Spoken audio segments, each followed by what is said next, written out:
Ravi colours இன்றைய trending பெண்களுக்கான exclusive கலெக்ஷனுடன் kurtis, palazzo pant, Patiala pant, துப்பட்டாக்கள், ஷேப்வேர்கள், நைட்டிகள், பிராண்டட் உள்ளாடைகளும் கிடைக்கும். ரவி கலர்ஸ், நேரு வீதி, ராஜா தியேட்டர் சிக்னல் அருகில், புதுச்சேரி. முக்கிய செய்திகள். வங்கக்கடலில் உருவாகியுள்ள புதிய காற்றழுத்த தாழ்வு பகுதியின் எதிரொலி. புதுச்சேரி துறைமுகத்தில் 1ஆம் எண் புயல் எச்சரிக்கை கூண்டு ஏற்றம்.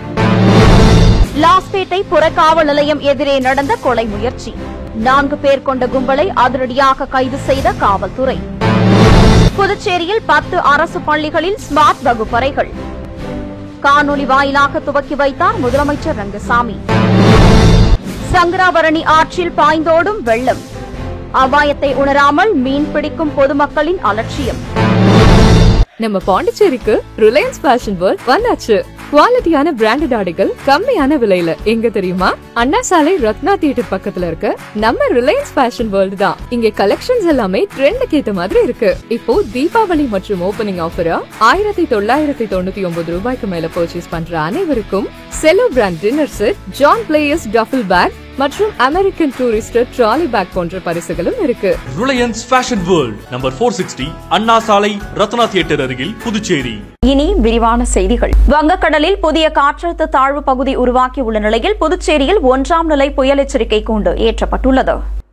வடகிழக்கு பருவமழையின் முதல் நிகழ்வு வங்கக்கடலில் உருவாகி வட மாவட்டங்களில் சில இடங்களில் டெல்டா மாவட்டங்கள் உள்ளிட்ட பகுதிகளில் மழை பெய்தது.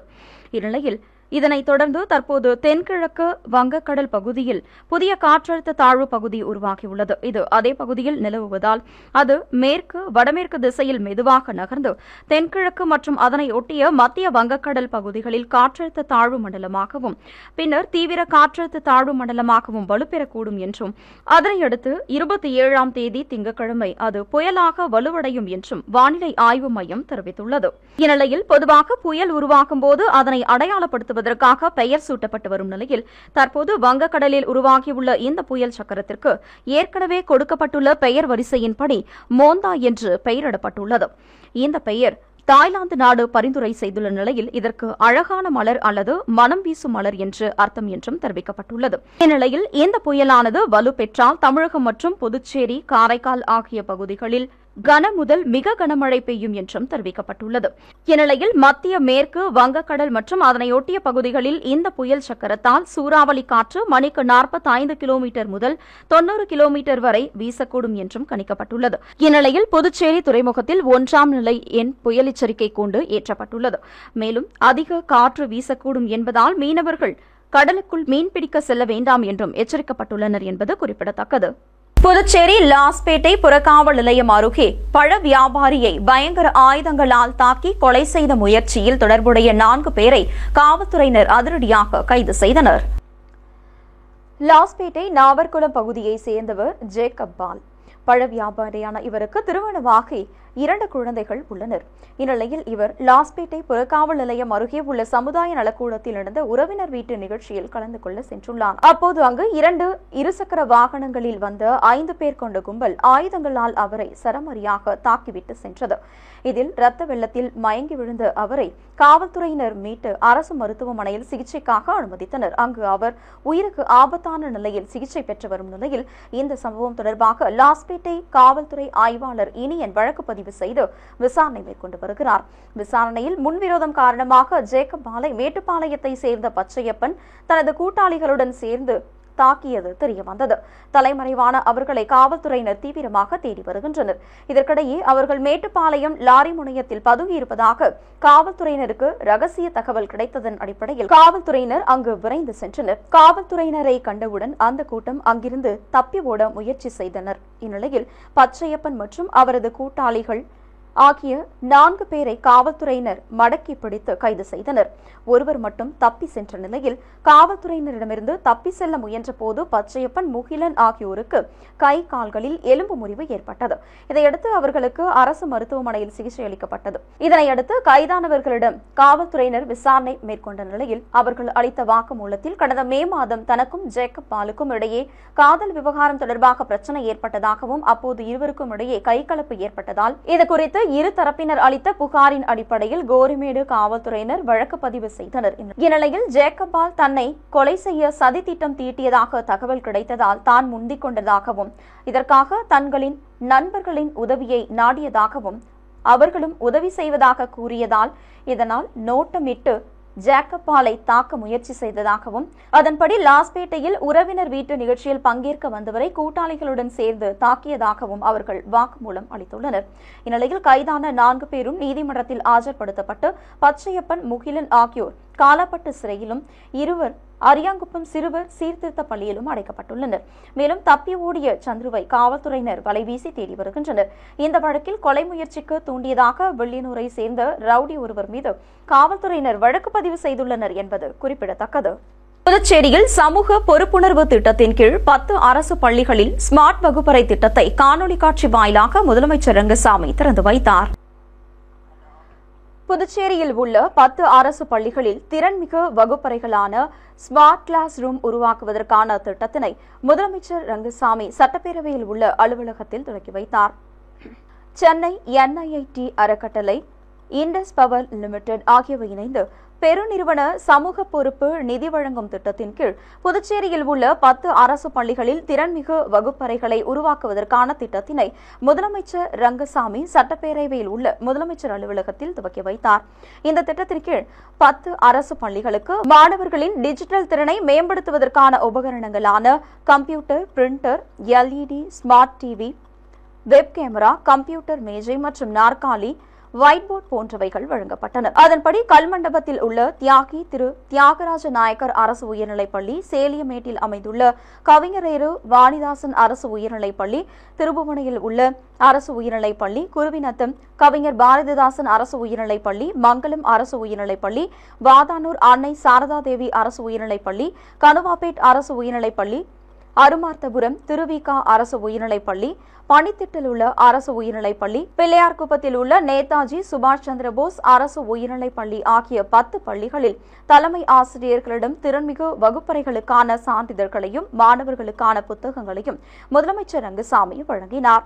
இந்த திறன்மிகு வகுப்பறைகளின் மூலம் புதுச்சேரியில் உள்ள 10 அரசு பள்ளிகளில் டிஜிட்டல் கல்வி மேம்படுத்தப்படுவதோடு 844க்கும் மேற்பட்ட மாணவர்களுக்கு டிஜிட்டல் எழுத்தறிவை மேம்படுத்துவதையும் நோக்கமாக கொண்டுள்ளது என்றும் தொழில்நுட்பத்தை ஒருங்கிணைப்பதன் மூலம் கல்வி கற்றல் நடைமுறைகளை நவீனமயமாக்குவதற்கான உடனடி தேவையை நிவர்த்தி செய்யும் ஒரு புதுமையான முயற்சியே இந்த ஸ்மார்ட் வகுப்பறை திட்டம் என்றும் தெரிவிக்கப்பட்டுள்ளது.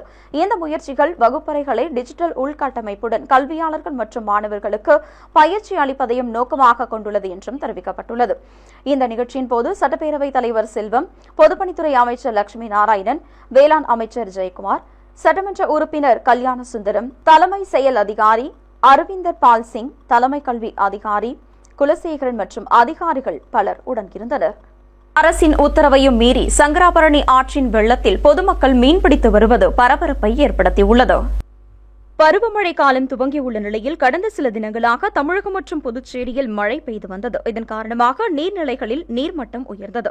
இந்நிலையில் தொடர் மழை எச்சரிக்கை விடுக்கப்பட்டுள்ள நிலையில் புதுச்சேரியில் தற்போது 1ஆம் நிலை எண் புயல் எச்சரிக்கை கூண்டும் ஏற்றப்பட்டுள்ளது. இந்நிலையில் தொடர் மழை அறிவிப்பின் எதிரொலியாக வீடூர் அணையில் உபரி நீர் திறக்கப்பட்டுள்ளது. இதன் காரணமாக சங்கராபரணி ஆற்றில் வெள்ளப்பெருக்கு ஏற்படும் என்பதன் காரணமாக புதுச்சேரி சங்கராபரணி ஆற்றங்கரையோரம் உள்ள பொதுமக்களுக்கு அரசு சார்பில் வெள்ள அபாய எச்சரிக்கை விடுக்கப்பட்டது. மேலும் சங்கராபரணி ஆற்றின் வெள்ள நீர் பாயும் போது மீன் பிடிப்பது, செல்ஃபி எடுப்பது, ஆற்றில் இறங்கி குளிப்பது உள்ளிட்ட செயல்களில் பொதுமக்கள் ஈடுபடக்கூடாது என்று அரசு எச்சரிக்கை விடுத்தது. தற்போது அரசின் இந்த எச்சரிக்கையை காற்றில் பறக்க விடுவது போல பொதுமக்கள் சங்கராபரணி ஆற்றில் வெள்ள அபாய எச்சரிக்கையையும் மீறி வலை வீசி மீன் பிடித்து வருவது பலரையும் அச்சத்தில் ஆழ்த்தியுள்ளது. மேலும் அசம்பாவித சம்பவங்கள் ஏதும் நடக்காமல் இருக்க அரசு அறிவித்த எச்சரிக்கையையும் மீறி பலரும் இவ்வாறு செயல்படுவது சமூக ஆர்வலர்கள் மற்றும் பொதுமக்கள் மத்தியில் பெரும் அதிருப்தியை ஏற்படுத்தியுள்ள நிலையில் பொதுமக்கள் பொறுப்புடன் செயல்பட வேண்டும் என்றும் பலரின் கோரிக்கையாக உள்ளது.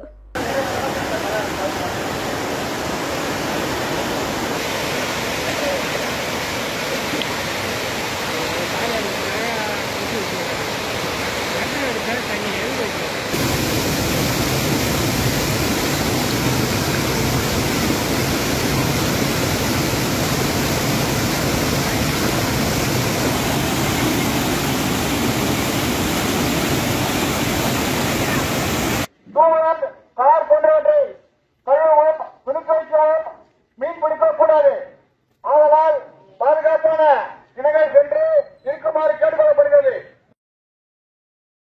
மங்கலம் தொகுதிக்குட்பட்ட பொதுமக்களுக்கு தீபாவளி பரிசு பொருட்களை அமைச்சர் தேனி ஜெயக்குமார் வழங்கினார். புதுச்சேரி யூனியன் பிரதேசத்தில் 3,46,000 நியாய விலை அட்டைதாரர்களுக்கு தீபாவளி தொகுப்பு வழங்க அரசு உத்தரவிட்டிருந்தது. அதன்படி சர்க்கரை 2 கிலோ, சூரியகாந்தி எண்ணெய் 2 கிலோ, கடலை பருப்பு 1 கிலோ, ரவை அரை கிலோ, மைதா அரை கிலோ என தீபாவளி தொகுப்பு வழங்கப்படுகிறது. இதன் மதிப்பு 585 ரூபாய் என்றும் கூறப்படுகிறது. இந்த தீபாவளி தொகுப்பு வழங்கும் நிகழ்ச்சி மங்கலம் தொகுதி முழுவதும் நடைபெற்றது. இதில் உருவையாறு, அக்ரஹாரம், மங்கலம், கீழ்சாத்தமங்கலம், மேல்சாத்தமங்கலம், சிவராந்தகம், தனத்துமேடு ஆகிய கிராமங்களில் தொகுதியின் சட்டமன்ற உறுப்பினரும் வேளாண் துறை அமைச்சருமான தேனி ஜெயக்குமார் தீபாவளி பரிசு பொருட்களை பொதுமக்களுக்கு வழங்கினார். இந்நிகழ்ச்சியில் என்ஆர் காங்கிரஸ் பிரமுகர்கள், ஊர் பொதுமக்கள், நியாய விலைக்கடை ஊழியர்கள் பலர் கலந்து கொண்டனர். தீபாவளி பரிசு பொருட்கள் இதுவரை வழங்கப்படாததை கண்டித்து முன்னாள் சட்டமன்ற உறுப்பினர் சுவாமிநாதன் தலைமையில் நியாய விலைக் கடைகளை முற்றுகையிடும் போராட்டம் நடைபெற்றது. புதுச்சேரி அரசு தீபாவளியை முன்னிட்டு சர்க்கரை 2 கிலோ, எண்ணெய் 2 லிட்டர், கடலை பருப்பு 1 கிலோ, ரவை மற்றும் மைதா அரை கிலோ கொடுப்பதாக அறிவித்தது.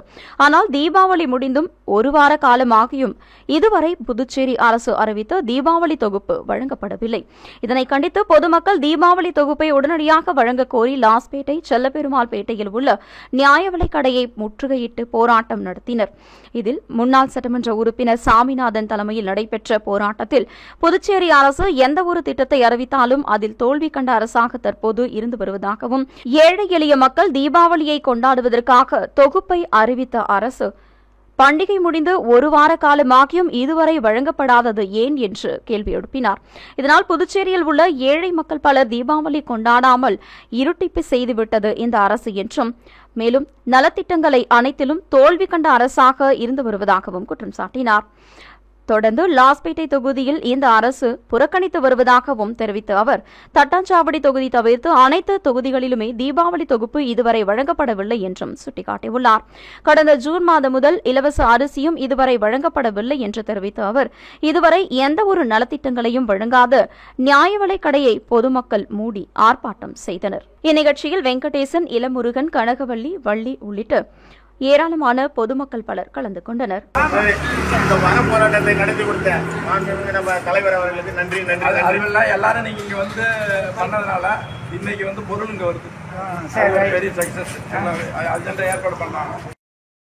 அதிக லாபம் பெறலாம் என கூறி ஆன்லைன் வர்த்தகத்தில் முதலீடு செய்ய வைத்து 5 லட்சம் ரூபாய் வரை மோசடி செய்த மர்ம கும்பலை சைபர் கிரைம் காவல்துறையினர் வலைவீசி தேடி வருகின்றனர். அரியாங்குப்பத்தை சேர்ந்த ஒருவர் ஆன்லைனில் பகுதி நேர வேலை தேடி வந்தார். அவரை சமூக வலைதளத்தில் தொடர்பு கொண்ட மர்ம நபர் பகுதி நேர வேலை அளிப்பதாக உறுதியளித்ததை அடுத்து ஆன்லைன் வர்த்தகத்தில் முதலீடு செய்தால் அதிக லாபம் சம்பாதிக்கலாம் என்று ஆசை வார்த்தை கூறியுள்ளார். இதனை நம்பிய அவரும் 4,95,000 ஆன்லைன் வர்த்தகத்தில் முதலீடு செய்தார். ஆனால் அதற்கான லாபம் அவருக்கு கிடைக்கவில்லை. பின்னர் இது பற்றி விசாரித்த போது தான் முதலீடு செய்தது போலியான ஆன்லைன் வர்த்தகம் என்பது தெரியவந்துள்ளது.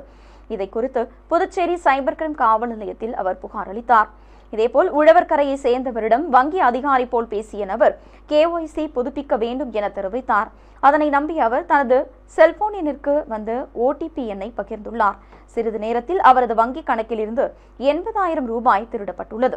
இதேபோல் கோரிமேட்டை சேர்ந்தவர் கடன் செயலி மூலம் பெற்ற கடனை திரும்ப செலுத்திய நிலையில் அவரது புகைப்படத்தை ஆபாசமாக சித்தரித்தது மர்ம நபர்கள் பணம் கேட்டு மிரட்டியுள்ளனர். இதுகுறித்து புகார்களின் அடிப்படையில் புதுச்சேரி சைபர் கிரைம் காவல்துறையினர் விசாரணை மேற்கொண்டு வருகின்றனர். மேலும் பொதுமக்கள் எச்சரிக்கையோடு இருக்க வேண்டும் என்றும் அவர்கள் தெரிவித்துள்ளனர். இனி வருவது புதுவையில் இன்றைய தங்கம் மற்றும் வெள்ளி விலை நிலவரம். இன்றைய தங்கம் வெள்ளி விலை விவரம். புதுவையில் இன்றைய தங்கம் வெள்ளி விலை விவரம் வழங்குபவர்கள் முத்து கோல்ட் ஹவுஸ், பாண்டிச்சேரி. தங்கம் 1 கிராம் 11,515 ரூபாய். இன்றைய தங்கம் வெள்ளி விலை விவரம். வெள்ளி 10 கிராம் 1,670 ரூபாய். இத்துடன் AMN செய்திகள் நிறைவடைந்தன. வணக்கம். புதுச்சேரி உங்கள் AMN TV செய்திகளை யூடியூபில் உடனுக்குடன் காண AMN TV பாண்டிச்சேரி சேனலை சப்ஸ்கிரைப் செய்யுங்கள். பெல் பட்டனை மறக்காமல் கிளிக் செய்யுங்கள்.